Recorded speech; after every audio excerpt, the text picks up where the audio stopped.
فازوا كثيرا قبل المباراة وأكلناهم في الملعب.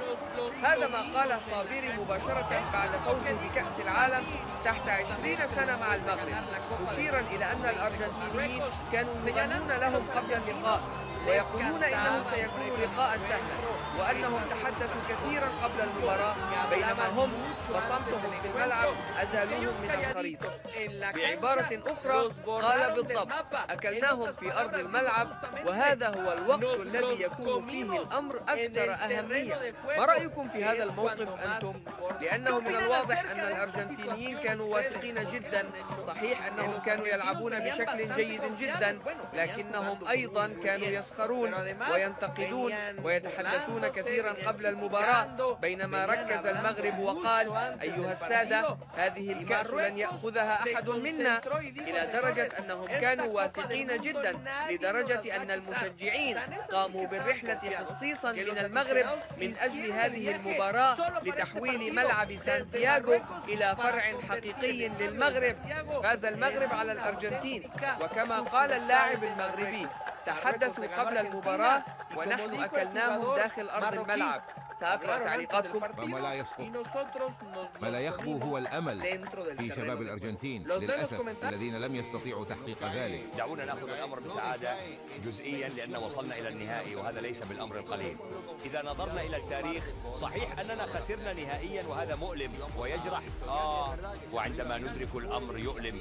هذا صحيح، لأنه في التحليل الوضع يرتبط بما سيتم إعادة التفكير فيه. بالأمس كان هناك مباراة ستدفع لإعادة التفكير، أعني دييغو بلاسينتي، الذي أعتقد أنه سيحظى بالثقة للاستمرار بعد وصوله إلى النهائي.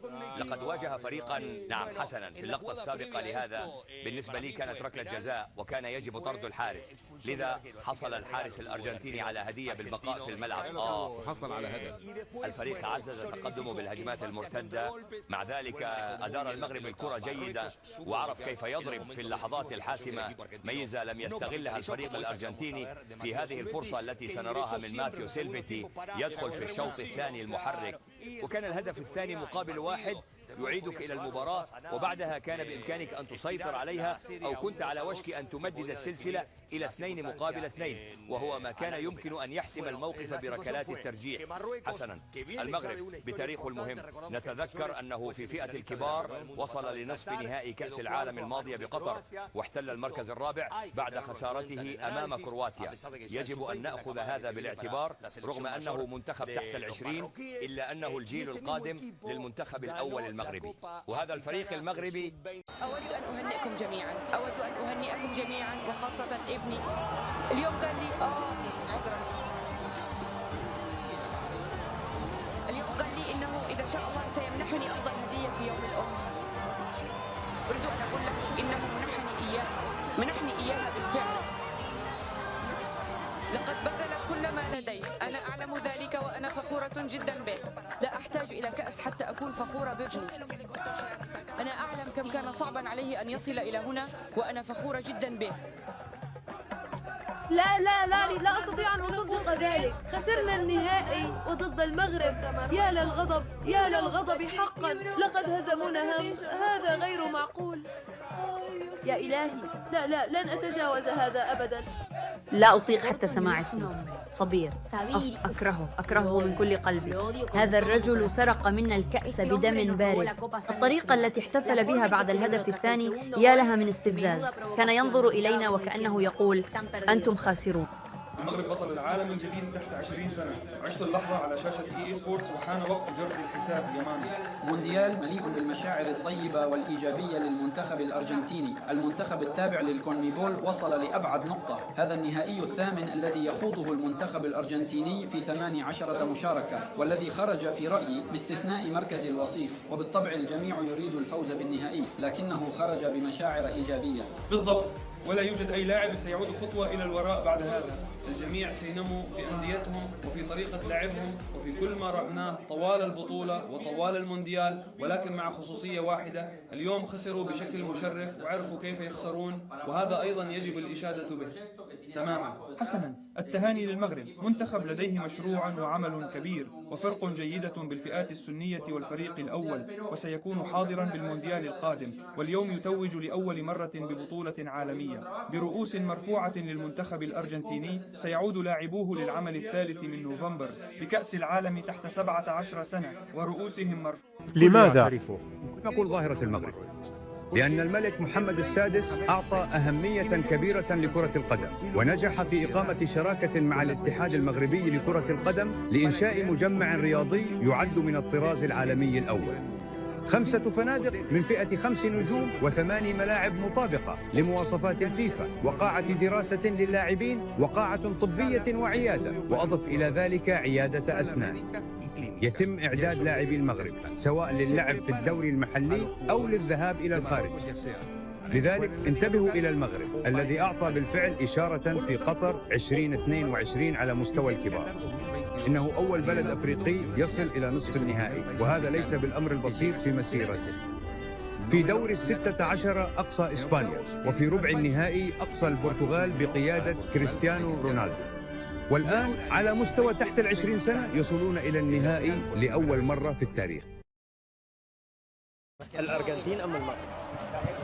الأرجنتين أليس كذلك؟ المغرب ليس الأرجنتين. لا يريدون يا رجل، ما يحبون الأرجنتينيين.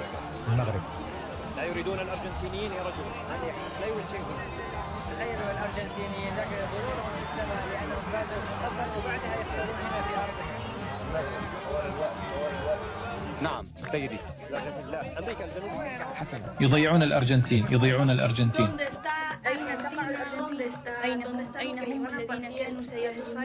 أنت تعرف المغرب أين هم؟ لا أراه. أين هم أفضل لاعبي العالم؟ أفضل منتخب لم يستطع التغلب على المغرب، ونمو كبير حققته المغرب في السنوات الأخيرة، سواء مع المنتخب الأول أو منتخب تحت 20 سنة في الألعاب الأولمبية. انتبهوا للمغرب في كأس العالم القادم. مبروك، يا لها من تشكيلة يلعبون بشكل مذهل. ذلك الهدف الأول من الركلة الحرة كان رائعا. أعطوا الأرجنتين درسا في اللعب حتى يستمروا في الاعتقاد بأنهم الأفضل وهم ليسوا كذلك. يظنون أنهم لا يقهرون، لكن نعم هم أيضا يخسرون. والدورة الأولمبية في تشيلي للمغرب، وهذا ما يحدث لهم عندما العالم في فئة تحت 20. الأرجنتين تفوز بكل شيء يا شباب. تحت 20 في الفريق الأول الفايناليسيما، بطولة كوبا أمريكا، وفي كأس العالم. الأرجنتين في أوج عطائها. والآن يتبين بوضوح أن المكسيكيين والكولومبيين نحن هنا أو نحن مع المغرب الشقيق. لكن للأسف هكذا هي لعبة المنافسة. يجب أن نفوز ونخسر حتى وإن تألم قلبنا، حتى وإن أثرت فينا الدموع.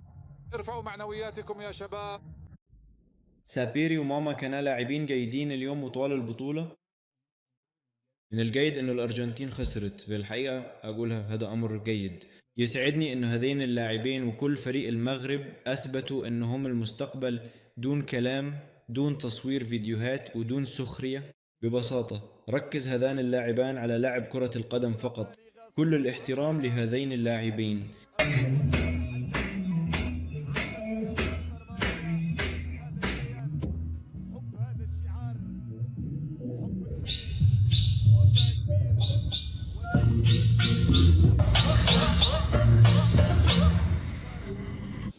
أيها الأرجنتينيون، لا أراكم تسخرون، لم أراكم تصنعون فيديوهات، لا أراكم في الحقيقة.